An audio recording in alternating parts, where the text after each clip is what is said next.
آگے اللہ سبحانہ تعالیٰ فرماتے ہیں ان ھذا بے شک یہ القرآن قرآن یہدی رہنمائی کرتا ہے للتی اس راہ کے لیے جو ہی اقوم وہ سب سے زیادہ درست ہے، یعنی سب سے زیادہ مناسب ہے، موزوں ہے، صحیح ہے، سیدھی ہے، درست ہے۔ اب آپ دیکھیے تو پہلے تورات کی بات ہوئی، اب قرآن کی بات ہو رہی ہے کہ کسی کو بھی سیدھا راستہ چاہیے، کوئی شخص بھی سیدھے راستے پر چلنا چاہتا ہے تو وہ قرآن کو پڑھے۔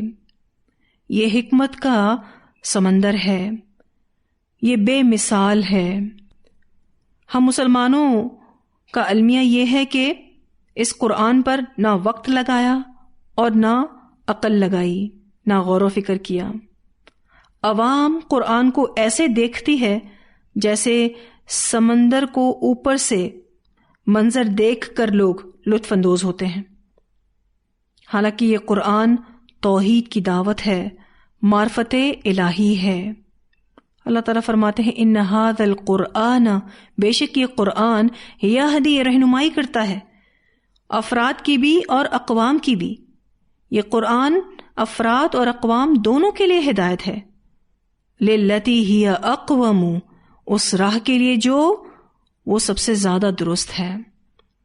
وَيُبَشِّرُ الْمُؤْمِنِينَ اور خوشخبری دیتا ہے ان اہل ایمان کو، الذین وہ لوگ جو یعملون عمل کرتے ہیں، الصالحات اچھے، یعنی اس کتاب کے مطابق عمل کرتے ہیں، ان لہم بے شک ان کے لیے اجرن کبیرہ بہت بڑا اجر ہے۔ ان کے لیے بہت بڑا اجر ہے، یعنی دنیا میں ان کو عزت ملے گی، برکتیں اور رحمتیں ملیں گی، اور آخرت میں ان کو جنت ملے گی۔ اگر اس قرآن کے مطابق عمل نہ ہوئے تو محض اس کتاب سے محبت اور اس کو مان لینا فائدہ نہ دے گا۔ یہ بات ہم سب کو یاد رکھنی ہے۔ ایک حدیث آتی ہے ترمذی کی، حارث اعور کہتے ہیں کہ میں مسجد میں سیدنا علی رضی اللہ تعالیٰ عنہ سے ملا اور کہا دیکھیے یہ لوگ کیسی باتوں میں لگے ہوئے ہیں۔ سیدنا علی رضی اللہ تعالیٰ عنہ نے کہا کہ میں نے رسول اللہ صلی اللہ علیہ وسلم سے سنا ہے، آپ صلی اللہ علیہ وسلم نے فرمایا سن لو عنقریب ایک فتنہ بپا ہوگا۔ میں نے پوچھا یا رسول اللہ صلی اللہ علیہ وسلم اس فتنے سے بچاؤ کی کیا صورت ہے؟ آپ صلی اللہ علیہ وسلم نے فرمایا اس سے بچاؤ کی صورت اللہ کی کتاب ہے، جس میں تم سے پہلے لوگوں کے بھی حالات ہیں اور بعد والوں کے بھی، اور تمہارے باہمی معاملات کے متعلق حکم بھی ہے۔ وہ دو ٹوک بات کہتا ہے، یعنی وہ قرآن دو ٹوک بات کہتا ہے، ہنسی مذاق کی بات نہیں کہتا۔ جس نے اسے حقیر سمجھ کر چھوڑ دیا اللہ اس کے ٹکڑے ٹکڑے کر ڈالے گا، اور جس نے قرآن کے علاوہ دوسری چیزوں سے راہ ڈھونڈی اللہ اسے گمراہ کر دے گا۔ وہ اللہ کی مضبوط رسی ہے اور حکمتوں سے لبریز نصیحت ہے، وہی صراط مستقیم ہے جس سے خواہشات کجرو نہیں ہوتی، یعنی جس سے خواہشات گمراہ نہیں ہوتی، اور لوگوں کی زبانیں اسے مشکوک نہیں بناتی، اس سے عالم لوگ سیر نہیں ہوتے، یعنی کبھی بھی عالموں کا دل نہیں بھرے گا قرآن پڑھ پڑھ کر، اسے بار بار پڑھنے سے جی نہیں اکتاتا، نہ وہ پرانا معلوم ہوتا ہے، اس کے عجائبات ختم ہونے میں نہیں آتے۔ قرآن ایسی کتاب ہے کہ جب اسے جنوں نے سنا تو فوراً بول اٹھے کہ ہم نے عجیب قرآن سنا ہے سو ہم اس پر ایمان لاتے ہیں۔ جس نے قرآن کے مطابق کلام کیا اس نے سچ کہا، اور جس نے اس کے مطابق عمل کیا اسے اجر دیا جائے گا، اور جس نے اس کے مطابق فیصلہ کیا اس نے عدل کیا، اور جس نے لوگوں کو قرآن کی طرف بلایا اسے سیدھی راہ دکھلا دی گئی۔ اعور یہ باتیں خوب یاد رکھ لو۔ اب obviously حضرت علی نے ہی اعور کو کہا ہوگا، یہ حارث اعور تھے، ان کو کہا کہ یہ باتیں خوب یاد رکھ لو۔ تو یہ حدیث فضائل قرآن میں سے ہے، اور اس میں تفصیل سے بتایا گیا کہ یہ قرآن کس طریقے سے سیدھی راہ کی طرف رہنمائی کرتا ہے، یہ قرآن توحید کی دعوت ہے، معرفت الہی ہے، اسی سے ہی انسان اپنے عمل کو درست کر سکتا ہے۔ اور اللہ سبحانہ تعالیٰ کا یہاں یہ فرمانا وَيُبَشِّرُ الْمُؤْمِنِينَ، اور خوشخبری دیتا ہے اہل ایمان کو۔ اور یہ اہل ایمان کون ہے؟ الذین یعملون الصالحات، وہ لوگ جو عمل کرتے ہیں اچھے۔ اور یہاں پر اچھے عمل سے مراد کیا ہے؟ یعنی جو قرآن کے مطابق عمل کرتے ہیں۔ ان لہم اجرا کبیرا، بے شک ان کے لیے بہت بڑا اجر ہے۔ تو اب جس کو بھی ہدایت چاہیے اس کو قرآن پڑھنا ہوگا۔ آج آپ دیکھیے کہ لوگوں کو سب سے زیادہ مشکل قرآن پڑھنا لگتا ہے۔ لوگ ڈگری حاصل کرنے کے لیے اتنے لمبے عرصے پر محیط پڑھائیاں کر لیتے ہیں اور ماتھے پر بل بھی نہیں آتے، لیکن قرآن کے لیے ایسا سوتیلوں والا معاملہ ہے کہ اللہ ہی ہے جو ہماری اصلاح کرے۔ آج ہم اپنے بچوں کو اسکول کی چھٹی تو نہیں کرواتے، لیکن مدرسے کی چھٹی کوئی مسئلہ ہی نہیں۔ آج اسکول میں، کالج میں، یونیورسٹیز میں، ایون دفاتر میں ہم لیٹ نہیں جاتے، لیکن جہاں بات آ جائے مدرسے کی تو خیر ہے، کوئی بات نہیں، کیا فرق پڑتا ہے؟ ایک کلاس میں، 2 کلاس میں، یا ہر کلاس میں ہم لیٹ بھی ہو جائیں تو کیا فرق پڑتا ہے؟ کوئی نقصان نہیں ہمارا۔ ہم ان کفار کو دیکھتے ہیں کہ یہ اپنی دنیا بنانے کے لیے کتنی محنت کرتے ہیں، اور صرف دنیا ملتی ہے۔ حاصل کیا ہے؟ دنیا کا چند روزہ فائدہ۔ تو میں دیکھتی ہوں کہ ایک انسان جس کو دنیاوی فائدہ نظر آتا ہے تو وہ بھی بہت ایکیوریسی پر کام کرتا ہے، وقت پر جاتا ہے، کام کو ٹھیک سے کرتا ہے، اپنے مالک کو خوش رکھتا ہے تاکہ اس کی جاب اس کے پاس ہی رہے، اس جاب سے اس کو جو فائدے مل رہے ہیں وہ اس کو ملتے رہیں۔ لیکن ہم مسلمانوں کا حال تو ایسا ہے کہ نہ ہم دنیا کے ہیں اور نہ دین کے ہیں۔ ہماری تو دنیا بھی خراب ہے، نہ ہم صحیح معنوں میں دنیا میں عمل کر رہے ہیں اور نہ دین کے لیے۔ میری اس بات کا ہرگز یہ مطلب نہیں ہے کہ ہمیں دنیا کے لیے عمل کرنا چاہیے اور دین کے لیے نہیں کرنا چاہیے، یا صرف دین کے لیے کرنا چاہیے تو دنیا کے لیے نہیں کرنا چاہیے۔ کہنے کا مطلب یہ ہے کہ ہم بہت ہی زیادہ غفلت میں ہیں۔ ہم جب دنیاوی اعتبار سے کوئی کام کرتے ہیں تو اس میں بھی ہماری ایکیوریسی نہیں ہے، اور دین کے اعتبار سے تو ہم بہت ہی پیچھے ہیں، کیونکہ دین پر عمل کرنے سے جو فائدہ ملنے والا ہے نا وہ نظر نہیں آ رہا، وہ جنت بنتی دکھ نہیں رہی، وہ بڑی بڑی زمینیں ہمیں نظر نہیں آ رہی۔ تو ہم غفلت سے کب جاگیں گے؟ کب ہم قرآن کو اپنی زندگی کا اہم ترین حصہ بنائیں گے؟ الحمدللہ آپ سب ماشاءاللہ قرآن پڑھ رہے ہیں، اور مجھے حسن ظن ہے کہ آپ اچھے سے پڑھ رہے ہوں گے، اس پر عمل کرنے کی کوشش بھی کر رہے ہوں گے، لیکن دیکھیں کہ کوئی کوتاہی نہ آئے۔ اگر کوتاہی آ گئی نا تو اللہ سبحانہ تعالیٰ قرآن جیسی نعمت ہم سے لے لے گا، اور ہم سب کو ہر وقت اس معاملے میں ڈرتے رہنا چاہیے۔ اللہ کا کتنا شکر ہے کہ اللہ نے ہمیں قرآن پڑھنے والوں میں سے بنایا۔ مانگا تھا آپ نے اس طرح سے قرآن پڑھنا؟ اس رب نے کتنا بڑا کرم کر دیا کہ ہمیں اہل القرآن میں سے بنا دیا۔ تھوڑا وقت اور گزاریں قرآن کے ساتھ، آپ کی پہچان بن جائے گا قرآن، لوگ آپ کو قرآن کے ذریعے پہچانیں گے، ہاں یہ قرآن پڑھتے ہیں یا پڑھاتے ہیں۔ یہ کم آنرز ہیں، اور پھر جب آپ عمل کرنے لگیں گے تو اللہ تعالیٰ اور عزتیں بڑھائے گا۔ اس قرآن کے پڑھنے پر، پڑھانے پر، عمل کرنے پر استقامت اختیار کریں گے تو اللہ اور عزت بڑھائے گا، دنیا اور آخرت دونوں کی بھلائیاں ملیں گی انشاءاللہ تعالی۔ آپ سوچے تو صحیح کتنے نصیب والے ہیں کہ اہل القرآن میں سے بنا دیے گئے۔ اللہ ہمیں ان لوگوں میں سے بھی بنا سکتا تھا جن پر اللہ کا غضب آیا، جن کو اللہ تعالیٰ گمراہ کہتا ہے، جو اللہ کے دین کے دشمن ہے، اللہ ان میں سے بھی بنا سکتا تھا۔ کتنا شکر ہے اللہ کا کہ اللہ نے دین پڑھنے والوں میں سے بنا دیا، الحمدللہ، دین کی خدمت کرنے والوں میں سے بنا دیا، الحمدللہ، کسی کو کچھ سمجھاتے ہیں تو سمجھانے والوں میں سے بنا دیا، الحمدللہ، کوئی اچھا عمل کرتے ہیں تو اچھا عمل کرنے والوں میں سے بنا دیا، الحمدللہ۔ اور پھر آپ دیکھیے کہ بارہا قرآن میں یہ موٹیویشن ہمیں ملتی ہے کہ جو بھی قرآن پڑھ رہا ہے وہی سیدھے ٹریک پر ہے۔ ایسے ہی مومنوں کو خوشخبری دے دو جو اکارڈنگ ٹو قرآن عمل کرتے ہیں۔ اور صرف ان کی دنیا ہی اچھی نہیں ہوگی، ان کے لیے آخرت میں بھی اجر ہے. ان لہم اجرا کبیرا، ان کے لیے اجر ہے بہت بڑا. جس اجر کو اللہ تعالیٰ بڑا کہہ رہے ہیں، سوچیں وہ کتنا بڑا ہوگا.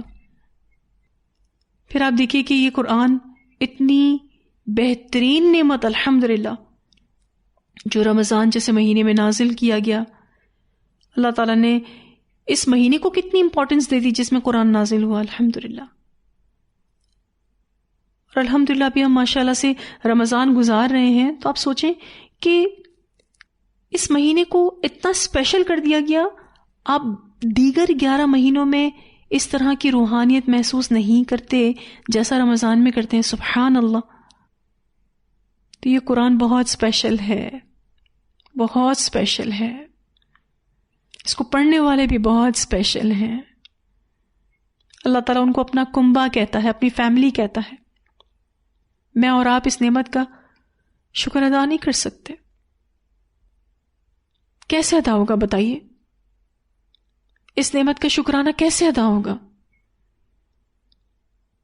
اس کو اچھے سے پڑھ کر، اچھے سے سمجھ کر اور آگے پہنچا کر انشاءاللہ تعالی. دیکھیے قبروں کو بھی منور کرنے پہنچے گا اور آپ کو جنت تک چھوڑ کر آئے گا. بس اس رسی کو تھامے رکھیے گا. جس دن یہ رسی ہمارے ہاتھ سے چھوٹی ہم گمراہ ہو جائیں گے. پھر اللہ سبحانہ تعالیٰ فرماتے ہیں وَأَنَّ الَّذِينَ، اور بے شک وہ لوگ جو لا یؤمنون نہیں ایمان لاتے بالآخرت، آخرت پر، اعتدنا تیار کیا ہم نے، لہم ان کے لیے، عذابا علیما بہت دردناک عذاب. دیکھیے عمل کی خرابی کی جہاں بات آتی ہے وہاں عقیدہ آخرت کی کمزوری کا اظہار ہوتا ہے. وَأَنَّ الَّذِينَ لَا يُؤْمِنُونَ بِالْآخِرَةِ، اور اگر بالآخرتی کے بعد يَعْمَلُونَ السُّوءَ لکھ دینا، یعنی وہ عمل کرتے ہیں برے، کیونکہ یہ ٹیکسٹ یہاں پر محذوف ہے. جو لوگ آخرت پر ایمان نہیں لاتے اور برے عمل کرتے ہیں تو ان کے لیے ہم نے بہت دردناک عذاب تیار کر رکھا ہے. تو بہت اہم پوائنٹ کہ جہاں کہیں بھی اعمال کی خرابی کی بات ہوتی ہے وہاں ایمان بالآخرہ کا ذکر ضرور ہوتا ہے، وہاں عقیدہ آخرت کی کمزوری کا اظہار ہوتا ہے. کیونکہ جب عقیدہ آخرت کمزور ہوگا تو ہی عمل میں کمزوری آئے گی، اور جیسے ہی آپ کا عقیدہ آخرت مضبوط ہوتا ہے ویسے ہی آپ کا عمل اسٹرانگ ہونا شروع ہو جاتا ہے الحمدللہ. تو یہ جو ہم نے رکوع پڑھا جس میں بنی اسرائیل کے عروج اور زوال کو بتایا گیا اور ہم سب کو دعوت فکر دی گئی، الحمدللہ ہم امت محمد صلی اللہ علیہ وسلم آج امت مسلمہ ہیں. لیکن ہمیں یہ معلوم ہونا چاہیے کہ ایک وقت میں بنی اسرائیل اس عہدے پر فائز تھی. آج بھی یہ قوم موجود ہے لیکن ان سے یہ شرف لے لیا گیا ہے. یہ لوگ سابقہ امت مسلمہ ہیں اور پچھلے 2000 سال سے سختیوں کا شکار رہے ہیں. تو ہم سب کو غور و فکر کرنا چاہیے کہ کون سے ایسے اعمال تھے جس کی وجہ سے یہ قوم اس حال کو پہنچی، تاکہ ہم یہ غلطیاں نہ کریں، ہم ان جیسے اعمال نہ کریں. سورۃ البقرہ میں بھی کتنی تفصیل سے ان کی بدکرداریوں کے بارے میں بتایا گیا. تو آپ کا کیا خیال ہے؟ اللہ تعالیٰ بنی اسرائیل کی باتیں ہمارے ساتھ ڈسکس کر رہے ہیں، یا ان کی ہسٹری کو ہمیں بتایا جا رہا ہے، یا کوئی کہانیاں ہمیں سنائی جا رہی ہیں بنی اسرائیل کی؟ اللہ تعالیٰ ہمیں بنی اسرائیل کے بارے میں اس لیے بتاتے ہیں کہ دیکھو یہ تھی سابقہ امت مسلمہ، ان کے اعمال ٹھیک نہ رہے تو ان سے یہ شرف لے کر تم کو دیا گیا ہے، تم کو ان کی بدکرداریوں کے بارے میں بتایا جا رہا ہے تاکہ تم وہ نہ کرو. اب آپ ان یہود کو دیکھیں تو 100 سال سے مادی اعتبار سے ترقی پر ترقی کیے جا رہے ہیں. 1948 میں اسرائیل کی ریاست وجود میں آئی، 1966 میں مزید اس کو ایکسپینڈ کیا گیا، یعنی اس کی توسیع کو عمل میں لایا گیا. اور کس طرح سے یہ لوگ خود کو مضبوط سے مضبوط کرنے کی کوششوں میں ہیں. یہ اتنے اسٹرانگ ہو چکے ہیں کہ ان کے آس پاس کے خطوں میں کوئی بھی ملک ایسا نہیں جو ان کی طاقت کو چیلنج کر سکے۔ دوسری طرف آپ مسلمانوں کی حالت دیکھیں کہ کتنی پستی کا شکار ہیں۔ تو جب تک ہم اپنی کتاب کو مضبوطی سے نہیں تھامیں گے، اللہ تعالیٰ کی فرما برداری والی زندگی نہیں گزاریں گے، ہمارا یہی حال رہے گا۔ تو ہم سب کو قرآن و سنہ پر جمع ہونا ہے، یہ بہت ضروری ہے۔ ہمیں اپنی نسلوں کی بھی فکر کرنی ہے۔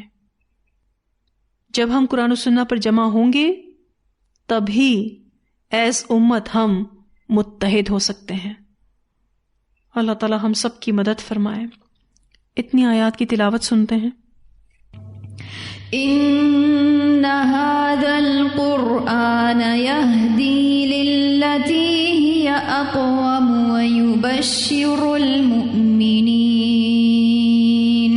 ويبشر المؤمنين الذين يعملون الصالحات ان لهم اجرا كبيرا وَأَنَّ الَّذِينَ لَا يُؤْمِنُونَ بِالْآخِرَةِ أَعْتَدْنَا لَهُمْ عَذَابًا أَلِيمًا۔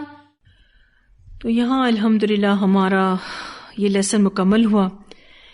اس لیسن کا خلاصہ یا سبق یہی ہے کہ ہم سب نے اللہ کی کتاب کو مضبوطی سے تھام کر رکھنا ہے۔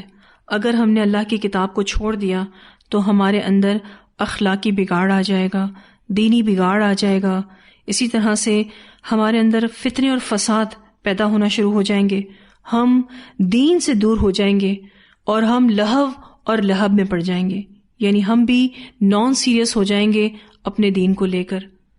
اور اگر ہم نے اللہ کی کتاب کو چھوڑا تو obviously پھر ہمیں سزا بھی ملے گی، جیسے کہ بنی اسرائیل کو ان کے فساد کرنے کی صورت میں سزائیں ملی اور اللہ سبحانہ تعالیٰ نے ان کو برباد کر دیا۔ اب یہ جتنی بھی کوششیں کر رہے ہیں اپنی نسل کو آگے بڑھانے کی، ترقی کرنے کی، لیکن پھر بھی آپ دیکھیے تو پورے نقشے پر، یعنی دنیا کا جو پورا نقشہ ہے اس میں یہ اسرائیل کتنا سا ہے، لیکن آپ ان کی محنتیں دیکھیں کہ اب ان کو جب دوبارہ اٹھنا ہے اور پوری دنیا پر حکومت کرنی ہے تو یہ کیسے کیسے جتن کر رہے ہیں۔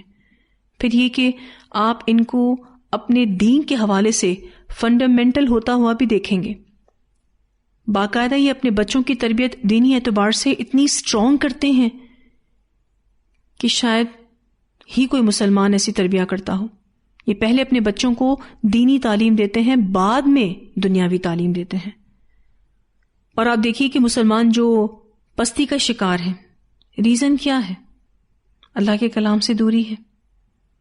آج اگر کوئی نماز پڑھ رہا ہے نا تو ہمیں ایسا لگتا ہے جی بہت دیندار ہے، لیکن یہ آخری ہی کڑی ہوگی جس کو مسلمان چھوڑیں گے۔ یعنی نماز اگر کوئی پڑھ رہا ہے اور اس کی اخلاقی حالت ٹھیک نہیں ہو رہی، دینی حالت ٹھیک نہیں ہو رہی، وہ اسی طرح سے برائیوں میں پڑا ہوا ہے، تو وہ نماز سے اس کو کوئی فائدہ نہیں دے رہی، کیونکہ اس کی نماز ٹھیک ہے ہی نہیں۔ اگر اس کی نماز واقعی ٹھیک ہوتی تو اللہ تعالیٰ قرآن پاک میں فرماتے ہیں کہ یہ نماز جو ہے وہ انسان کو برائیوں سے اور بے حیائی سے روکتی ہے۔ نماز اگر کسی کی اچھی ہے تو اس کا سب کچھ اچھا ہے، لیکن اگر کسی کی نماز ہی ٹھیک نہیں ہے تو اس کا کچھ بھی اچھا نہیں ہے۔ پھر آپ دیکھیے امانت میں خیانت کرنا کوئی مسئلہ ہی نہیں مسلمانوں کے لیے۔ بظاہر نظر آنے والے دیندار لوگ، ٹھیک ہے نا، لکس میں بالکل ایسا لگے گا آپ کو کہ دیندار ہیں، لیکن اگر آپ ان سے معاملہ کرنے جائیں تو خیانت کرنے سے پیچھے نہیں ہٹتے۔ دھوکہ دینا، امانت میں خیانت کرنا مسلمانوں کے لیے کوئی بڑی بات نہیں رہی۔ حالانکہ جس انسان کے اندر ایمان ہو، جس انسان کے اندر دین اسلام ہو، جس کے دل میں اللہ کی معرفت ہو، وہ کیسے کسی کو دھوکہ دے سکتا ہے، کیسے جھوٹ بول سکتا ہے؟ اس کا مطلب یہ ہے کہ کچھ تو مسئلہ ہے، کوئی تو گڑبڑ ہے، کہ جس کی وجہ سے آج کہنے کو جو مسلمان ہے، یوں تو وہ کلمہ گو ہے، لیکن اعمال برے سے برے ہیں۔ تو اللہ تعالیٰ سے خوب رچ کر دعا کریں کہ اللہ تو مجھے بھی قرآن کے راستے پر چلاتا رہے، میری زندگی کے آخری لمحوں تک یہ قرآن مجھ سے نہ چھوٹے، میں اس کو پڑھتے پڑھتے اس دنیا سے چلی جاؤں، اور یا اللہ میری نسلوں کو بھی تو قرآن کے ساتھ جوڑ دے۔ آتا نہیں قرآن پاک میں کہ وہ لوگ جو قرآن سے چمٹے رہتے ہیں، اللہ ہماری نسلوں کو ایسا بنا دے جو قرآن سے چمٹے رہے، اتنا مضبوطی کے ساتھ اس کو پکڑ کر رکھیں کہ کبھی نہ چھوٹے۔ اور اللہ تعالیٰ ہمیں دنیا میں جہاں بھی رکھے ایمان کے ساتھ رکھے، کیونکہ ایمان جیسی دولت نہیں ہے۔ اتنا ڈر لگتا ہے، یقین مانے، دنیا کی حالت دیکھ کر، دنیا والوں کی حالت دیکھ کر، کہ یہ دنیا جانے کس طرف جا رہی ہے، برائیاں کتنی عام ہوتی جا رہی ہیں، اور خوف آتا ہے کہ ہماری نسلیں جانے کیا دیکھیں گی کل۔ بس اللہ ہی ہے جو ان کی حفاظت کرے، اللہ تعالیٰ ان کی نظروں کی حفاظت کرے، ان کے ایمان کی حفاظت کرے، اللہ تعالیٰ ان کو حلال کھانے کو دے، کیونکہ یہ تمیز بھی مسلمانوں میں ختم ہوتی جا رہی ہے۔ اللہ تعالیٰ ہم سب کو بہترین عمل کرنے والا بنائے، اور قرآن بس ہم اس کو تھام کر رکھیں، یہ ہماری زندگی سے نہ جائے۔ بہت ڈر لگتا ہے، یقین مانے، میں تو آج کل جو غور و فکر کر رہی ہوں تو بس مجھے یہی لگتا ہے کہ اگر یہ قرآن ہماری زندگیوں میں نہ ہوتا تو ہم کیا کر رہے ہوتے۔ میں خود اپنے بارے میں سوچ رہی تھی کہ اگر یہ قرآن میری زندگی میں نہ ہوتا تو میں کیا کر رہی ہوتی، اور سوچ کر نا دل ڈر سا جاتا ہے کہ جب انسان کی زندگی میں قرآن نہ ہو تو وہ کیسا مردہ شخص ہوگا، وہ برائیوں میں کس حد تک چلا جائے گا، اس احساس تک نہ ہوگا۔ تو ہم سب انشاءاللہ پوری کوشش کریں گے کہ ہم اس نعمت کی شکر گزاری کر سکیں۔ جب ہمارے دل میں یہ نیت ہوگی کہ اللہ تعالیٰ ہم قرآن کی اس نعمت کی شکر گزاری کرنا چاہتے ہیں، تو اللہ تعالیٰ پھر ہمارے ہاتھوں سے خوب خیر جاری کرے گا انشاءاللہ تعالیٰ، اور پھر اللہ ہماری نسلوں میں بھی اس کتاب کو قائم اور دائم رکھے گا۔ ہماری نسلیں بھی اس قرآن کو اچھے سے پڑھنے والی، سمجھنے والی اور عمل کرنے والی ہوں گی انشاءاللہ تعالیٰ، کیونکہ ہم جیسا کریں گے اللہ تعالیٰ ہمیں ویسا ہی بدلہ عطا کریں گے۔ ان احسنتم احسنتم لانفسکم وان اسأتم فلہا، اگر میں اچھا کروں گی اللہ تعالیٰ میرے ساتھ اچھا کریں گے، کیونکہ اللہ اپنے بندوں کے ساتھ ظالم نہیں ہے، لیکن اگر میں نے برا کیا تو پھر اس کا وبال مجھ ہی پر آئے گا، دنیا میں بھی اور آخرت میں بھی۔ یہ بات ہم سب کو یاد رکھنی ہے انشاءاللہ تعالیٰ۔ تو الحمدللہ ہمارے یہ لیسن یہاں مکمل ہوا۔ اللہ تعالیٰ ہم سب کو بہترین عمل کرنے کی توفیق عطا فرمائے۔ وآخر دعوانا ان الحمد للہ رب العالمین۔ سبحانک اللہم وبحمدک، نشہد ان لا الہ الا انت، نستغفرک ونتوب الیک۔ ربنا تقبل منا انک انت السمیع العلیم وتب علینا انک انت التواب الرحیم۔ الہی آمین۔